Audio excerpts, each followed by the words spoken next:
आपने अपना इंटेंशन भी सेट कर लिया, आपने अपना गोल भी सेट कर लिया है, आप अपना इनर वर्क भी कर रहे हैं, आप अपनी सारी मैनिफेस्टेशन की टेक्निक्स को अप्लाई भी कर रहे हो, पर आपकी मैनिफेस्टेशन का आता पता नहीं है, आपका मैनिफेस्टेशन कंप्लीट नहीं हो रहा है।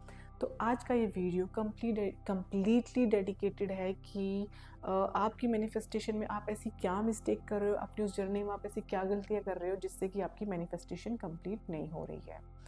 तो मैनिफेस्टेशन ना, मैंने पहले भी कहा है, मैं दोबारा बोलूँगी, मैनिफेस्टेशन कोई मैजिक नहीं है। इट्स नॉट कि हमने लिख दिया है स्लिप पे और हम कुछ नहीं कर रहे और वो चीज़ें कंप्लीट हो जाएंगी। मैनिफेस्टेशन इज़ जस्ट कि एक वे में बोलूँ ना, इन अ वे ये मैजिक भी है, बिकॉज ये जो आपकी जर्नी है उस गोल तक पहुँचने की, उसको ये बहुत आसान बना देता है। बिकॉज ये आपको ऐसा माइंडसेट देता है जिससे कि आपको ये जर्नी बहुत आसान लगने लगती है। जो चीज़ें आपको बहुत टफ लग रही होती है, जिनको देखकर आपको लगता है कि मैं ये ज़िंदगी में अचीव नहीं कर पाऊँगा या मैं कैसे ये सब चीज़ें कर सकता हूँ, तो वो चीज़ें आप बहुत आसानी से कर लेते हो। तो इन अ वे मैनिफेस्टेशन मैजिक भी है, बट उसके लिए आपको अपने ऊपर बहुत काम करना होता है, आपको अपने आप को हील करना होता है, आपको इनर वर्क करना होता है। तो यहाँ वो 3 चीज़ें हैं जो बताती हैं कि जिनकी वजह से आपका मैनिफेस्टेशन डिले हो रहा है। फर्स्ट इज़ आपके अंदर क्लैरिटी का ना होना। अगर आपको नहीं पता कि आपको एग्जैक्ट क्या चाहिए, तो क्या होता है ना कि आपकी लाइफ में जो कुछ भी आ रहा है, कोई भी चीज़ आ रही है ना, आप उस फ्लो के साथ चले जाते हो। जैसे कि अगर मैं बोलूँ कि आपको कोई पार्टनर मैनिफेस्ट करना है, राइट? आपने अब उसको इंटेंशन सेट कर लिया कि मुझे ऐसा पार्टनर चाहिए जिसके अंदर ये क्वालिटीज़ होनी चाहिए। अब जो आपकी इंटेंशन सेट होती है ना, वो आपकी वैल्यूज़ के ऊपर होती है। अब आपको अपने पार्टनर के अंदर क्या क्या चाहिए, अगर आप उस चीज़ को डिस्क्राइब कर लेते हो और उसको डिस्क्राइब करने के बाद यूनिवर्स आपके पास एक रैंडम कोई आता है पर्सन, और उसके अंदर वो कुछ क्वालिटीज़ हैं जो आपने डिस्क्राइब की हुई है, बट वो जो मेन क्वालिटीज़ है ना, जो मेन क्वालिटीज़ जो आपने सेट करी है, प्रियोरिटीज़ है जो आपकी, वो उसके अंदर नहीं है, बट कुछ रैंडम क्वालिटीज़ जो आपने और मेंशन करी है वो उस पर्सन के अंदर है। एंड अगर आप उस पर्सन को एक्सेप्ट कर लेते हो तो कुछ टाइम तक आप लोग साथ होंगे, और उसके बाद फिर वो साथ नहीं रहोगे, फिर कोई सेकंड पर्सन आएगा, थर्ड पर्सन आएगा, सो एंड सो ऑन, तो इस तरीके से लगा रहता है। तो कहने का मतलब ये है ना कि one has to be so focused on जो उनको चाहिए, एग्जैक्टली जो चीज़ें चाहिए, जो आपकी टॉप प्रायोरिटी में आपने इंटेंशंस में डाला है, जो आपकी वैल्यूज़ के अंदर आता है, उस चीज़ को देखो कि ये क्वालिटीज़ उस इंसान के अंदर है जो मैंने मांगा है, जो मैंने लिखा है, तभी आप उसको एक्सेप्ट करना, अदरवाइज नहीं करना, राइट? एंड सेकेंड इज़ कि तुम अभी भी ना अपने old memories, old limiting beliefs, अपने ओल्ड पैटर्न्स में जी रहे हो। आप बोलते हो कि हम बड़े हो गए हैं, नहीं अभी चीज़ें चेंज हो गई है, वो बचपन की चीज़ें थी, मुझे तो कुछ याद भी नहीं है, मुझसे बचपन में किसी ने क्या बोला है। तो वो जो आपका पैटर्न है ना, वो जो आपके बिलीव्स है ना, वो आपकी बॉडी में, आपकी बोन्स में, आपके एक एक बॉडी के सेल में, ब्लड में, आपके माइंड में, हर जगह है।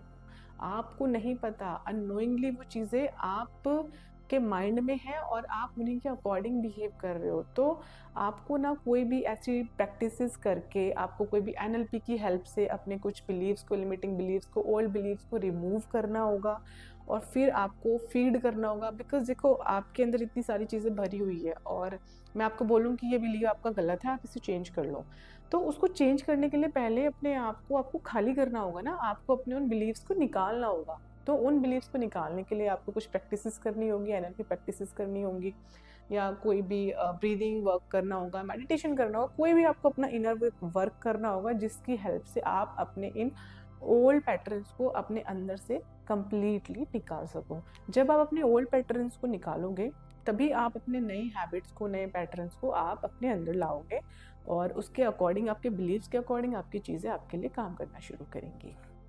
ये बहुत इंपॉर्टेंट है। क्लैरिटी के बाद आपके बिलीव पे काम करना बहुत ज़्यादा इंपॉर्टेंट है। हम लोग क्या करते हैं ना कि मैनिफेस्टेशन का सुनने के बाद बस डायरेक्ट लिखना शुरू कर देते हैं कि ऐसे हो जाएगा, ऐसे हो जाएगा, बट बहुत ज़्यादा ज़रूरी है अपने बिलीव्स को चेंज करना, अपने माइंड को रीवायर करना। एंड थर्ड वन इज़ कि सर्टेन ना होना, है ना? जैसे कि मैंने कोई चीज़ मांगी है, मैनिफेस्टेशन का मतलब क्या है कि आज मैंने कोई चीज़ मांगी है, मैं उस चीज़ को मैनिफेस्ट कर रही हूँ, तो मेरे माइंड में उस चीज़ को लेके 1000% एक श्योरिटी है कि ये मेरा है। देखो एक दिन में कुछ नहीं होता कि मैंने आज लिखा और कल हो गया या परसों हो गया या एक हफ्ते में हो गया। इसमें श्योरिटी इतनी होनी चाहिए कि मैंने आज लिखा और सर्टेनली ये चीज़ मेरे लिए ही बनी है और ये मुझे ही मिलेगी।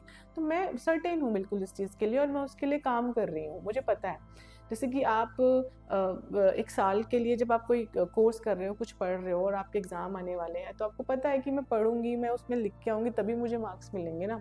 But if you are sure, आप किसी चीज़ के लिए तब श्योर हो जाते हो, तो कैसे होगा, क्यों होगा, कब होगा और आपके बैड मूड्स हो रहे हैं और आप अनहैप्पी फ़ील कर रहे हो, या जैसे आप सुबह सो के उठते हो और आप कोई माइंड वर्क नहीं कर रहे हो, सुबह सो के उठ रहे हो, लेट सेट उठ रहे हो, 10-11 बजे उठ रहे हो, 12 आपने ऐसे ही बजा दिए है, बैठे आप टेबल पे पानी पी रहे हो, फिर आपको लगता है मेरा आधा दिन तो ऐसे ही निकल गया, चलो आज का दिन खराब हो गया, कल से शुरू करते हैं।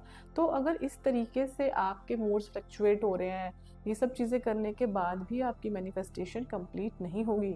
मैनिफेस्टेशन आपकी कंप्लीट सी तब होती है जब आप श्योर हो, सर्टेन हो, आप हैप्पी हो कि मैं इस तरीके से इस फील्ड में काम कर रहा हूँ और इस डायरेक्शन में मैं आगे बढ़ रही हूँ एंड आई एम श्योर कि मैं जिस डायरेक्शन में बढ़ रही हूँ वो मेरे लिए परफेक्ट है और मुझे सर्टेनली उस चीज़ में सक्सेस मिलेगी।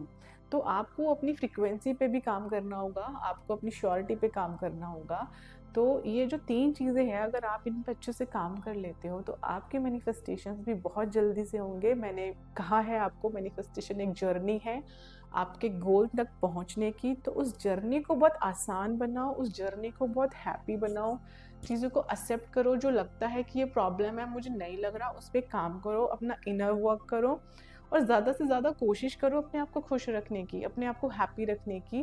बिकॉज जब हम जॉय की फीलिंग में होते हैं, जब हम हैप्पीनेस की फ्रिक्वेंसी में होते हैं, तो हम बहुत चीज़ों को ऑटोमेटिकली, बहुत अच्छी चीज़ों को अपनी तरफ अट्रैक्ट करते हैं।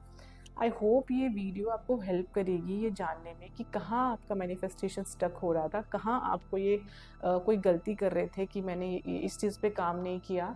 तो आप ये देखो और इस चीज़ को अप्लाई करो। And thank you so much for listening me and thank you so much for liking my videos and subscribing my channel. Thank you.